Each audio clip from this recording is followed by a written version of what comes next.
Wabarakatuh. Perkenalkan, kami dari kelompok 9 akan membahas mengenai pegadaian syariah. Nah, langsung saja saya selaku pemateri pertama akan membahas mengenai pengertian pegadaian syariah. Gadai dalam bahasa Arab disebut rahan. Rahan menurut bahasa adalah jaminan hutang. Gadaian seperti juga dinamai al-habsu yang artinya penahanan. Sedangkan menurut syara artinya akad yang objeknya menahan harga terhadap suatu hak yang mungkin diperoleh bayaran yang sempurna darinya. Pegadaian menurut Kitab Undang-Undang Hukum Perdata pasal 1150 yang berbunyi, gadai adalah hak yang diperoleh seorang yang mempunyai piutang atas suatu barang bergerak. Barang tersebut diserahkan kepada orang yang berpiutang oleh seseorang yang mempunyai utang atau oleh orang lain atas nama orang yang mempunyai utang.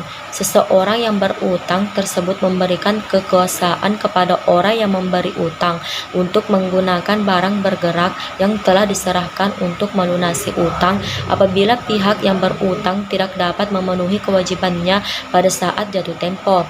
Jadi kesimpulannya bahwa rahan adalah menahan barang jaminan pemilik baik yang bersifat materi atau manfaat tertentu sebagai jaminan atas pinjaman yang diterimanya.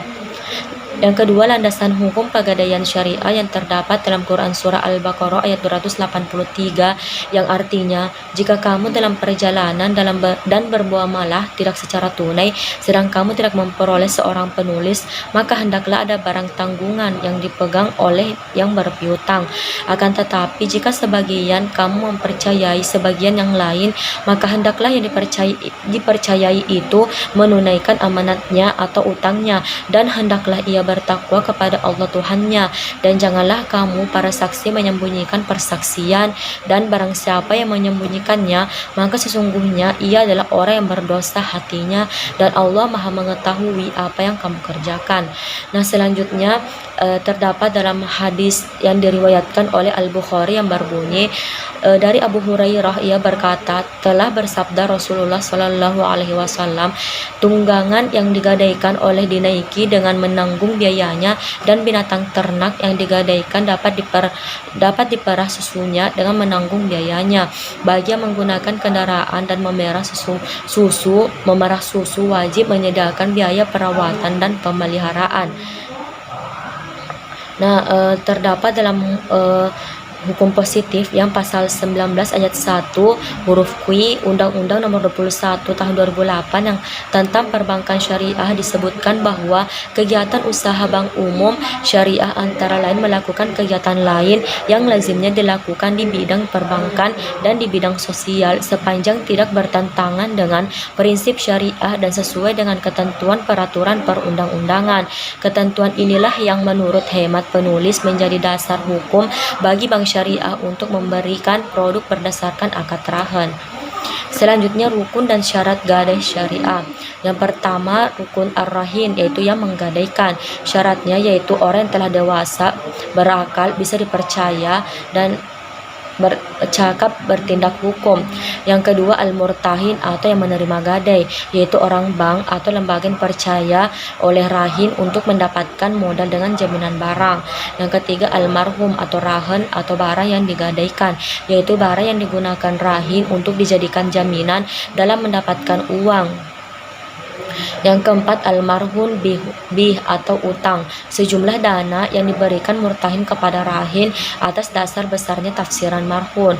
Almarhun bih itu harus memiliki beberapa syarat yang artinya, yang pertama harus merupakan hak yang wajib diberikan, yang kedua memungkinkan pemanfaatan, yang kelima dan yang selanjutnya yang kelima itu sigot atau ijab dan qabul, yaitu kesepakatan antara rahin dan murtahin dalam melakukan transaksi gadai. Sigot tidak boleh terikat dengan syarat tertentu dan dengan waktu-waktu pada masa depan. Baik, bismillahirrahmanirrahim. Assalamualaikum warahmatullahi wabarakatuh. Langsung saja di sini saya akan melanjutkan materi selanjutnya, yaitu tujuan pegadaian syariah. Yang pertama yaitu turut melaksanakan dan menunjang pelaksanaan kebijaksanaan dan program pemerintahan di bidang ekonomi dan pembangunan nasional, pada umumnya melalui penyaluran uang pembiayaan atau pinjaman atas dasar hukum gadai. Yang kedua yaitu pencegahan praktik ijon, pegadaian gelap, dan pinjaman tidak wajar lainnya.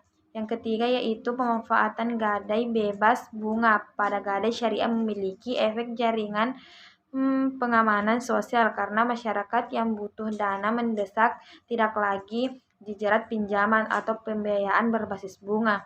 Yang keempat yaitu membantu orang-orang membutuhkan pinjaman dengan syarat mudah. Yang kedua yaitu manfaat pegadaian syariah. Yang pertama yaitu bagi nasabah.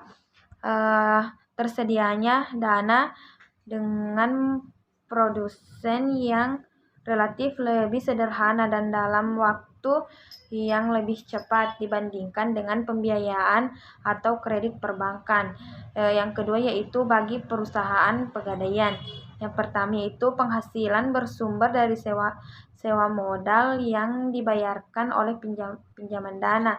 Yang kedua, penghasilan yang bersumber dari ongkos yang dibayarkan oleh nasabah memperoleh jasa tertentu.